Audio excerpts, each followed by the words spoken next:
Bertemu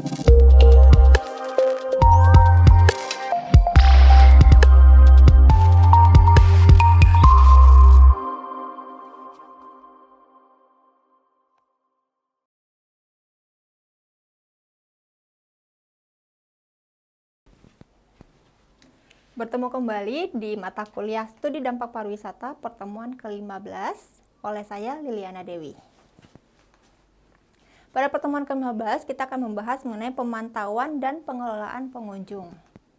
Jadi perencanaan pengelolaan pengunjung ini terbagi di kawasan lindung dan kawasan non-lindung. Kita awali dulu dari kawasan lindung. Terbagi menjadi zonasi dan blok. Tempat kegiatan wisata boleh berlangsung tanda kurung misalkan zona atau blok pemanfaatan, zona atau blok penyangga, zona atau blok inti, dan tempat sarana dan prasarana pariwisata dapat dibangun. Contohnya misalkan di Taman Nasional Gunung Gede Pangrango. Menerapkan kuota untuk masing-masing kegiatan pendakian dan perkemahan yang didasarkan pada kebutuhan ruang dan air pendaki dan pekemah dan variabel lainnya. Kemudian di bukan kawasan lindung atau kawasan non-lindung, di sini misalkan kecuali resort dan theme park biasanya tidak dikelola oleh satu badan pengelola. Contohnya misalkan di Taman Impian Jaya Ancol. Kita lanjut kemudian ke slide berikutnya adalah perencanaan pengelolaan pengunjung harus diikuti dengan pemantauan dan tindakan pengelolaan pengunjung.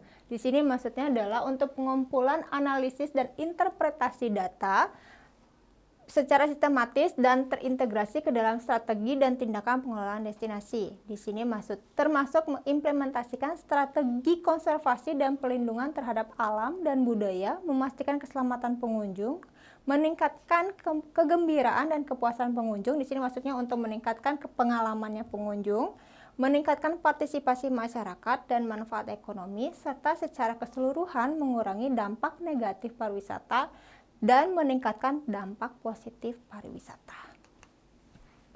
Di sini kita masuk ke dalam pemantauan. Apa sih yang harus dipantau? Kemudian bagaimana melakukan pemantauan? Apa yang harus dipantau? Di sini adalah mengubah fokus dari menentukan jumlah penggunaan ke menyepakati batas perubahan kondisi lingkungan dan sosial budaya yang dapat diterima. Kemudian membutuhkan pengelola destinasi untuk memperluas pemantauan. Dan yang poin kedua adalah dari jumlah pengunjung hingga mencakup kondisi lingkungan dan sosial budaya. Dilihat dari sisi penawaran supply. Kita lanjut kemudian pemantauan pengunjung atau dari sisi permintaan ataupun demand side. Di sini adalah pemantauan pengunjung mencakup observasi terhadap pengunjung dan perilakunya dan perhitungan jumlah pengunjung. Kemudian bagian dari pengelolaan pengunjung dan termasuk fungsi yang paling penting. Ini dilakukan secara kontinu, aktivitas rutin harian dan dibutuhkan untuk mengetahui kemajuan implementasi rencana pengelola pengunjung. Apa saja hal-hal yang harus dipantau? Misalkan adalah jumlah dan tipe pengunjung, aktivitas pengunjung, dan yang terakhir adalah kepuasan pengunjung. Berikutnya kita lihat dari sisi supply side.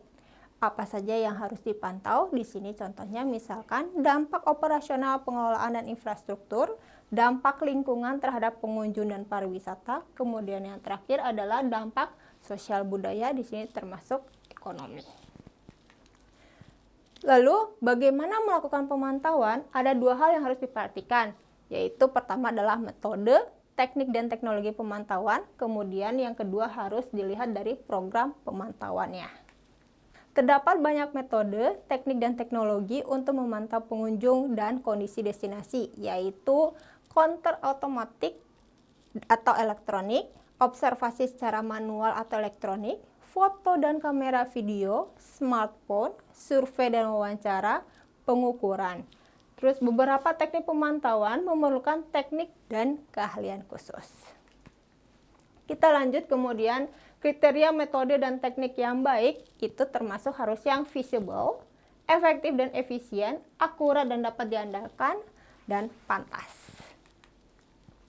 Kita lanjut ke program pemantauan. Di sini ada antara lain penerapan metode memerlukan program yang mencakup penetapan yaitu 1.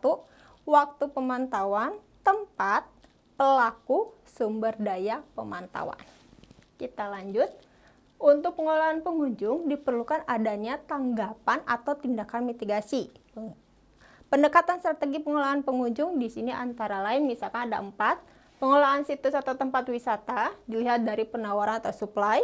Kemudian kita lihat dari demand-nya untuk pengelolaan pengunjung secara tidak langsung dan langsung. Itu di sini kita bisa untuk membatasi agar mengelola pengunjung. Dilihat dari UNEP, perangkat pengelolaan pengunjung terbagi menjadi beberapa, yaitu antara lain adalah mengelola pasokan atau penawaran peluang pariwisata, kemudian mengelola permintaan kunjungan, lalu mengelola kapasitas sumber daya yang ada untuk dimanfaatkan, kemudian yang terakhir adalah mengelola dampak penggunaan. Pemantauan dan pengelolaan pengunjung di Indonesia antara lain misalkan kita bisa lihat dari kawasan konservasi di sini. Contohnya adalah Taman Nasional Gunung Gede menerapkan kuota untuk pendaki dan pekemah, sistem reservasi, ukuran grup, pemeriksaan titik masuk, dan pembatasan waktu kunjung.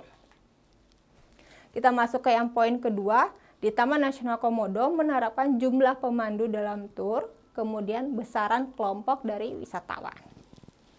Kita lanjut kemudian untuk yang kawasan non-konservasi. Kalau tadi konservasi, sekarang yang non-konservasi. Di sini adalah pemantauan dan beberapa tindakan pengelolaan pengunjung secara efektif dilakukan di destinasi dan daya tarik wisata yang memiliki badan pengelola seperti tempat dan desa wisata. Baik, cukup sekian. Terima kasih.